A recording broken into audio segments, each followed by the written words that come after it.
You're about to watch an episode of Juicebox TV. Thank you very much for watching. Please hit subscribe. Please hit the bell if you enjoy. Cheers, we appreciate it a lot.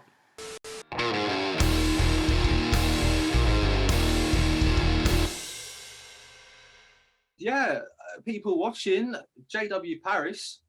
Hello, lads and lass. Lass, can I call you lass? Is that all right? The returning Gemma Clarke.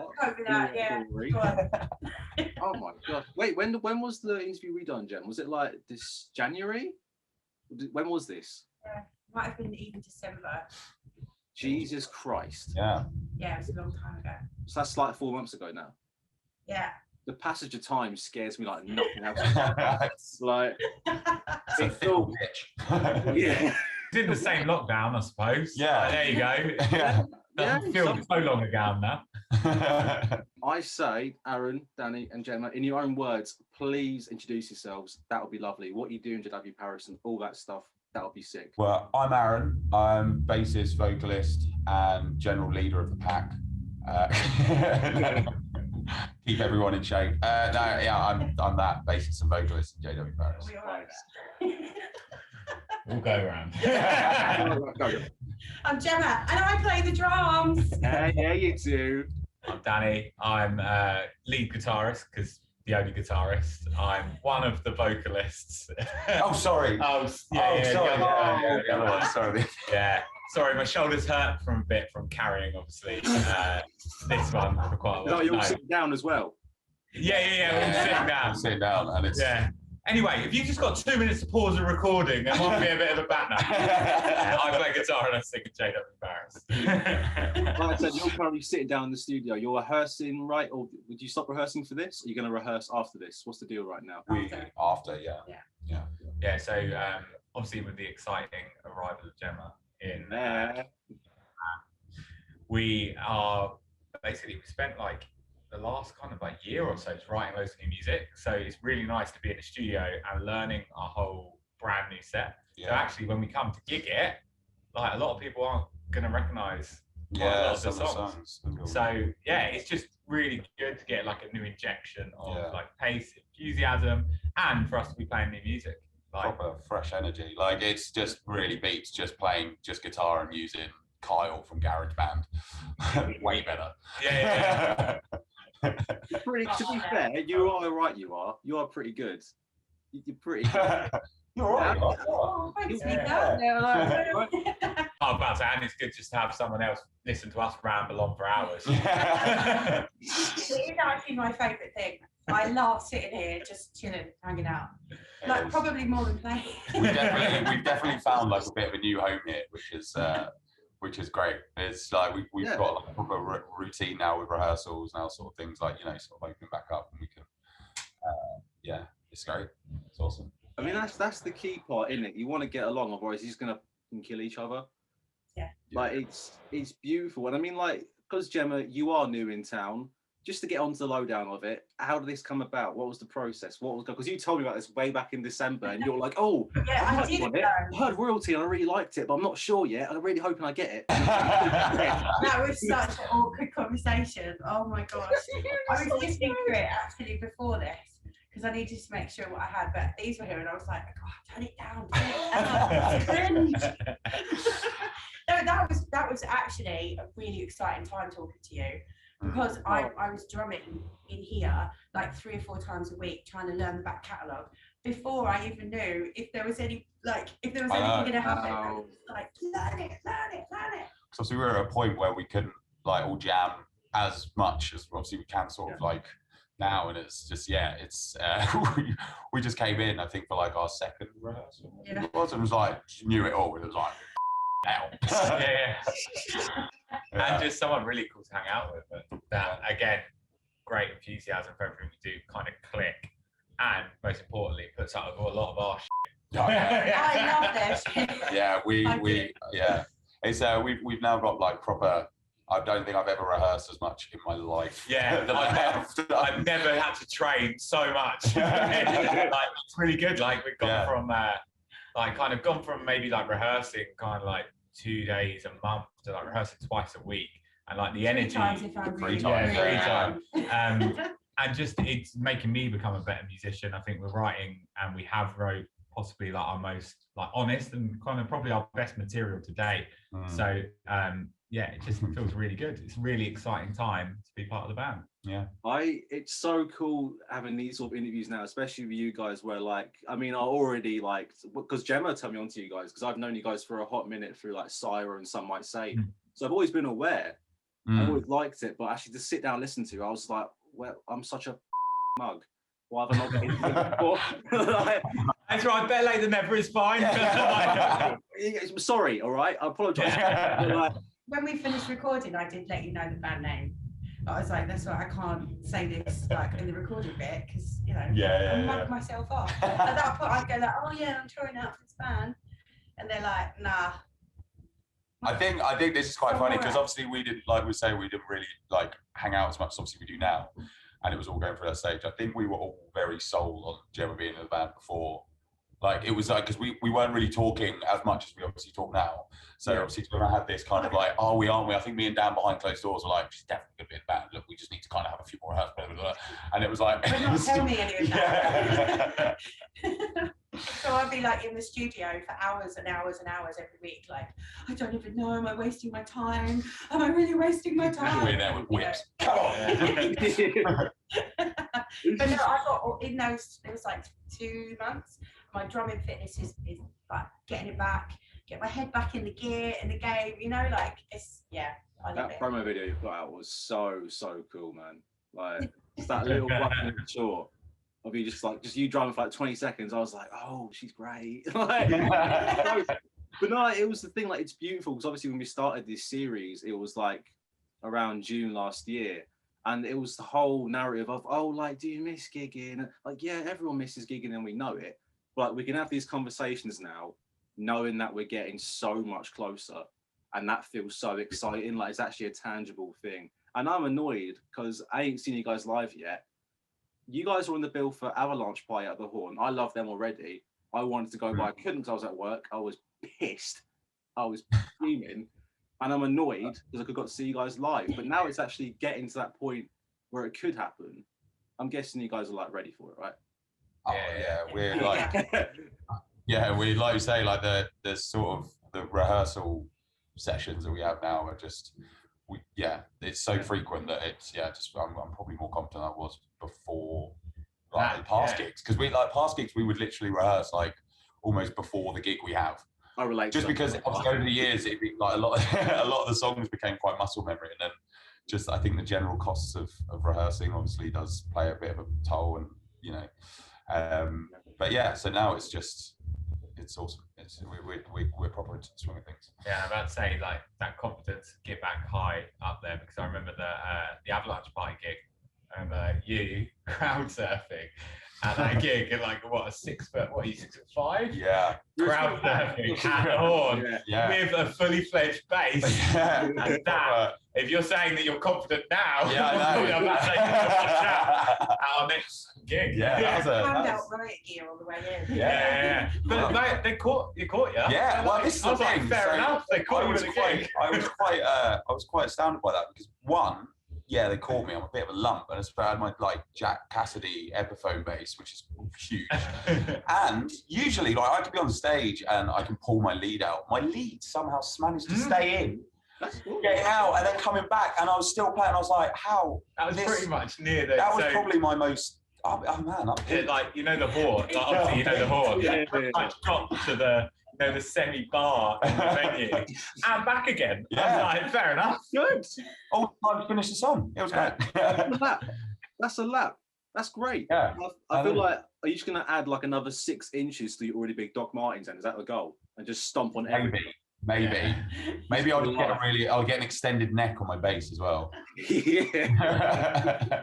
So when we do play gigs again, we've got to top that, which we'll definitely try to. Maybe what we can try and do is crowd surf Gemma whilst with the drums.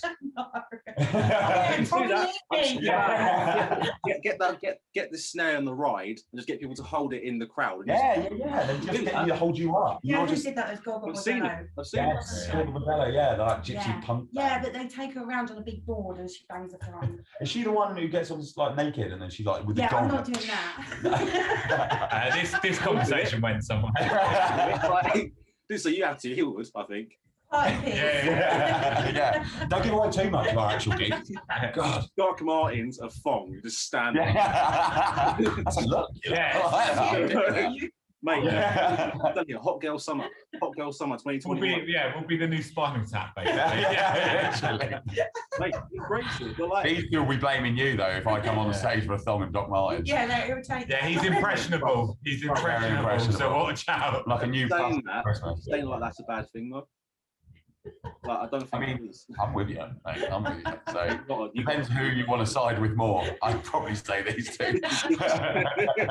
First gig, if you want to mention that, I think our first gig is going to be at the Hall, 7th of July. So another place to come. I'm going to try and maybe do like 2 laps. So you're going to have to catch him at the Hall. Yeah. I'm going to rely on you. Right. With the jocks and the thong. Yeah, you can really regret suggesting that thong. Yeah. Just pray he goes arse first. Thing is, like, I can just envision you posing like sort of like Murdoch gorillas sort of stance, like fully lost, like yeah. Just like just take really it all in.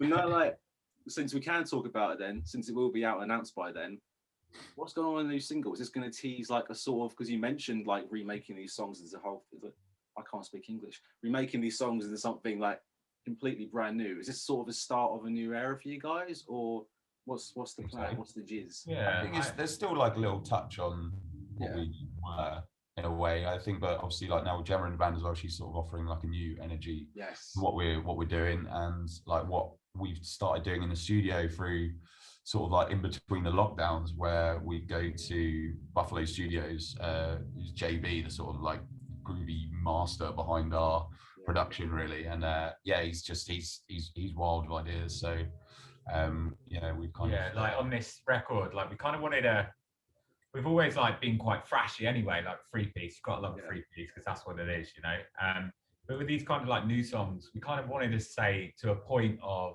like developing a sound for us, and like how do you progress being a 3-piece? It's like difficult. Like obviously you got people like Raw Blood who are 2-piece now progressing themselves in a way, and we were like, right, how can we kind of progress our sound? So we worked a lot on like kind of song structures, but also, as Aaron was saying, in Buffalo Studios by JB, we've worked on kind of everything is analog, like everything was like kind of recorded live, and like everything over the top is like kind of like analog synths from like the 70s that have been plugged in. So we kind of got this sound that's a little bit quite like guitar meets like almost like retro arcadey kind of analog sounds.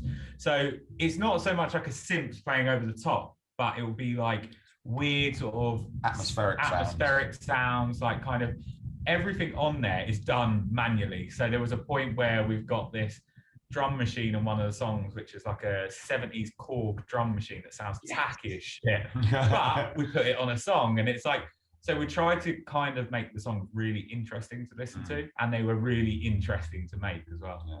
And it was quite fun as well. Like when we say with the whole analog side of things, it was just nice getting to know instruments and just the way sounds were made in a way, rather than just it being sort of programmed by a computer, where you can just like click a button. It was kind of, we were having to, what was that thing we were using with the it was like a beat machine that had like almost like some strange like accordion type thing, and it would and we're not explaining it. No. It was a brown piece of plastic that made interesting sounds. But like even stuff like even if you're getting really nerdy, like actual tape delay, we didn't have like just a generic digital like pedal that did tape delay. It was actually a proper tape in a machine going around tape delaying, and so it was just fun to kind of get to grips on how to make the sounds and not just plugging it into a laptop.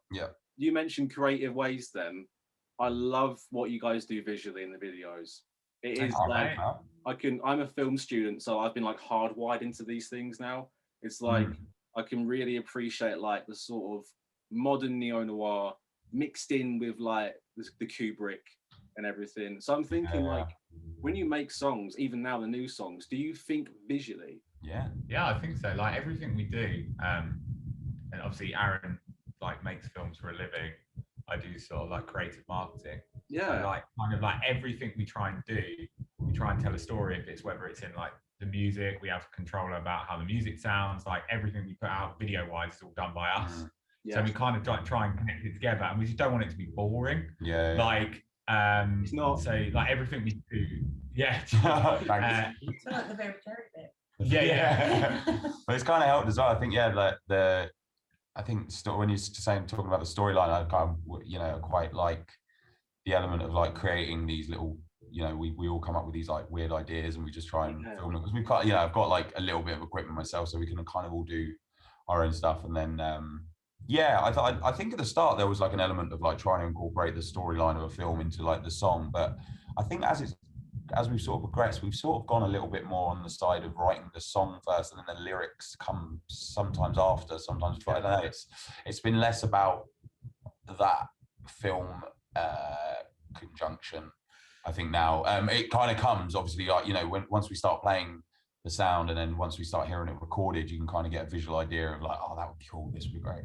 But yeah, in terms of it being like coincided with writing a film or coming up with storylines for films, I think that's sort of a bit of a past to us. I think everything we like, all the videos we create, we do generally put a lot of like, because we like it to be a different experience to watching a video as to like you listen to it. So like if you go on our YouTube channel, which is like JW Paris, there's a plug. Go for it. And honestly, you can watch all of our other videos, and like every one of them we put so much time, so much effort, so much like doing it through the night and stuff like that into it. So every video we've got on there like kind of truly represents the song as well. And we've had like sort of mates, we've got we actually are, so this company called Gutter Space, they're sort of now, but they did our Dark Side of Paradise video. They weren't Gutter Space at the time, but they are now. So just a little shout out to them, because they're going to be doing our next video. Which, that's cool to hear, because I was a fan of that video when I was binging them. I was a real fan of just the I love scary, spoofy telemarketing stuff. So that was like that's like a niche. That's like a niche you got itch there. So I appreciate that. That was definitely quite a fun idea to come up with. Like we originally, like I remember me and Aaron coming up with the idea, and it was like we had so much planned for it. There was going to be infomercials. There was going to be like a number going across the screen. If you called it, it went through to an answer phone that would be like an JW Paris. And then we were like the Ghostbusters ads. Like they done. Yeah. We managed to blag the YouTube studios to do it for free, and then we had all this plan, and it just ended up. It's a great video, but ended up just what can we get in a day? Because we were at the point where we just didn't plan that well. I think the best thing we planned was EFO, like this handsome man that turned up with a 6-pack, and we were like, brilliant. Me and Aaron had to go into the Tesco's that day because we needed to oil them up, and then we were like, we're going to blow up condoms. So me and him went to the counter and asked, can you where's your oil and your condom? Could have done this, like, we didn't have to do this together. We just sat there just chatting in the queue, got to pay, and it was like, we could have done this separately. We didn't have to queue together. Rock and roll, eh? You were wearing a cape, Doc Martens, and a thong in the middle of Tesco. I mean, the dream was met, right? That's where it started. That's on a certain website, that cut of the video. That is, OnlyFans. How much would it be? How much would you charge for that? I wouldn't charge. I think I'd have to pay people to see that. Man of the people, I respect that. Yeah. But if there's anyone buying, I've got some photos. It's just like locks of your hair, like stuck to the wall. It's like no, not locks of my hair, mate. I need as much of that as I can get. I mean, you make me feel bad again now. Don't say that. No, it's awful. Mate. You'll find me creeping into your room at night in the thong, just like snipping off locks of your hair, gluing them onto mine. I'm feeling like we should just leave them to don't mind. You come over here, mate. Let's have a Gemma, this is a different side of me, you see. Now, I was so professional when I was chatting to you. Oh, I wasn't. I love it. You see the quiet side of me as well. Sorry. I'm not drinking. Oh, it's fine. I feel bad. I feel like I'm shutting you out. Carry on. Mentioned the single Sober is out on the 23rd of April. Actually, the cover design that will be released in April. Do you want to say who designed the cover design? Cool. So we, over a course of a few years, met Chris Alderton, who's the guitarist in the Amazons, and yeah, we've sort of kept in contact, and we messaged him because he over lockdown we sort of noticed that he started doing like some really cool designs. Like I think he just like bought a graphics tablet or something, and he went from there, and he started doing like designs for like Demob Happy, and I think he'd done a lot of like posters, which is very kind of I'm probably going to not do his style any justice, so I won't try and describe it, but have a look for yourself. It's called CJA Artwork. And yeah, so we just messaged out to him there, and he's just designed us there for our next. So we've got Sober coming out on the 23rd. We haven't got a release date set for our next one, but he's also done the artwork for that as well, and he's designed our name as a new logo. So like kind of like it was good to get other musicians involved, and especially like kind of like people that we admire. That's great. He's done the artwork for Sober, and then I suppose getting back gigging, really. Yeah. I think we've got... Get your ears clean, folks. Yeah, I think we've got one gig booked in. It's hopefully going to be start of the many, but that kicks off the 7th of July at the Horn. Sort of, just this little shout out to some of the artists that we're on.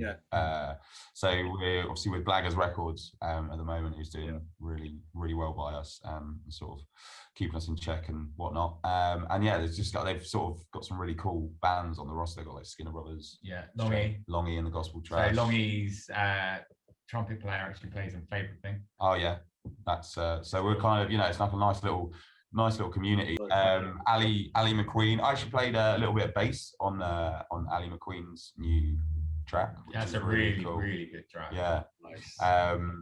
But yeah, check them out. Just Blaggers Records, and just see their roster. They got the Skinner Brothers and the ones we've sort of mentioned.